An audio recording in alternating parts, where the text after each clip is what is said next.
संदर्भ में आज हम सामाजिक नियंत्रण के अभिकरण या साधन के संदर्भ में बात करते हैं। तो अभिकरण का तात्पर्य किसी ऐसे समूह, संगठन अथवा सत्ता से होता है जो नीतियों का निर्माण करता है तथा समूह नियमों को समूह एवं व्यक्ति पर लागू करता है। अभिकरण सामाजिक नियंत्रण का एक प्रत्यक्ष माध्यम होता है। इसके विपरीत साधन का तात्पर्य किसी ऐसी विधि या तरीके से है जिसके द्वारा कोई अभिकरण अपनी नीतियों या आदर्शों को लागू करता है। तो परिवार, राज्य, शिक्षण संस्थाएं, धर्म, नेता आदि सामाजिक नियंत्रण के प्रमुख अभिकरण हैं, जबकि जन रीतियाँ, लोकाचार, प्रथाएं, कानून, जनपद, पुरस्कार, दंड आदि इन अभिकरणों को महत्वपूर्ण या प्रभावपूर्ण बनाते हैं। तो सामाजिक नियंत्रण के अभिकरणों के अंतर्गत हम बात करते हैं परिवार, राज्य, शिक्षण संस्थाएं, नेता, नेतृत्व, धर्म, जन रीतियाँ, प्रथाएं तथा कानून। तो सबसे पहले हम बात करते हैं परिवारों के संदर्भ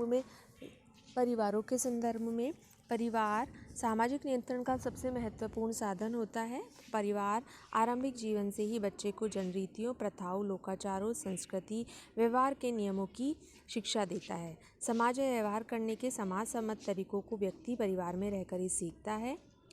दूसरी हम बात करते हैं राज्य की। तो राज्य के पास शक्ति तथा दंड के विकसित साधन हैं। अतः औद्योगिकरण, नगरीकरण, व्यक्तिवाद से पूर्ण समाज में सामाजिक नियंत्रण का कार्य राजकीय प्रभावपूर्ण ढंग से किया जा सकता है। तीसरा है शिक्षण संस्थाएं।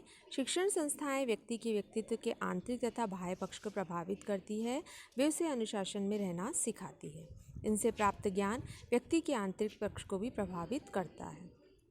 चौथा है नेता तथा नेतृत्व। तो समाज में कुछ व्यक्ति ऐसे होते हैं जिनसे स्वयं निर्णय लेने की क्षमता नहीं होती है। ऐसे व्यक्ति दूसरों का अनुकरण करते हैं। ऐसी स्थिति में उचित नेतृत्व द्वारा उनके व्यवहारों को नियंत्रित किया जा सकता है। इसमें नेता की भूमिका प्रमुख होती है, जैसे कि नेता किसी समाज के लिए आदर्श होते हैं। सभी उनके व्यवहार तथा आचरण का अनुसरण करते हैं। अतः जिस समाज में नेतृत्व स्वस्थ व संगठित होता है वहाँ व्यक्तियों का जीवन भी उतना ही अधिक सफल होता है। नेक्स्ट है धर्म। धार्मिक नियम सामाजिक व्यवस्था को सुचारू रूप से चलाने का कार्य करते हैं। इसके अंतर्गत धर्म के अनुसार आचरण ना करना पाप समझा जाता है तथा पाप का फल ईश्वरीय दंड या नरक माना जाता है। तो धर्म एक आंतरिक अलौकिक प्रभाव के द्वारा व्यक्ति तथा समूह के व्यवहारों को नियंत्रित करता है। नेक्स्ट है जन रीतियाँ। समनर के अनुसार जन रीतियाँ प्राकृतिक शक्तियों के समान होती है। इसका पालन व्यक्ति अचेतन रूप से करता है। जन रीतियों का जन्म स्वतः होता है। कुछ जन रीतियाँ अति आवश्यक होती है तो कुछ कम। नमस्कार, पैर, आवाज़ देकर घर में घुसना आदि कम महत्वपूर्ण होता है। दूसरी ओर सड़क की ओर चलना, कूड़ा फेंकना जन रीतियों का समस्त शिष्टाचार आचरण से होता है जो व्यक्तियों के व्यवहारों को नियंत्रित करता है।